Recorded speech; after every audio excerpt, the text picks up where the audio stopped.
zapečen karfiol u kremastom sosu sastojci, 1 srednja glavica karfiola, oko 1 kašike brašna, 70 ml ulja, 500 ml mleka, 100 ml vode, 40 gr parmezana, rendani, 1 kesica, 1 kašika suvog začina, malo soli i bibera, peršunov list, susam, lan, ja sam dodala i malo brokolija. Priprema: očistiti karfio od listova pa odvojiti buketiće.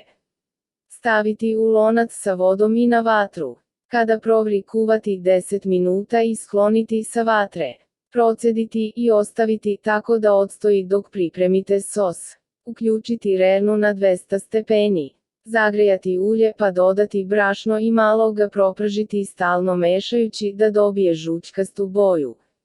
Naliti mleko i vodu, dodati suvi začin, malo soli i bibera i mešati dok ne počne da se zgušnjava. Mešati tako dok pomalo vri minut 2 pa skloniti sa vatre.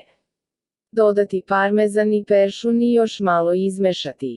U tepsiju poredjati karfiol i preliti sve sa sosom. Odgore posuti sa susamom i lanom pa staviti u rernu.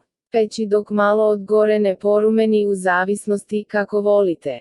Servirati toplo, prijatno. Za najnovije recepte kliknite subscribe, like i zvons, svaki dan najnoviji recepti, zato nas zapratite.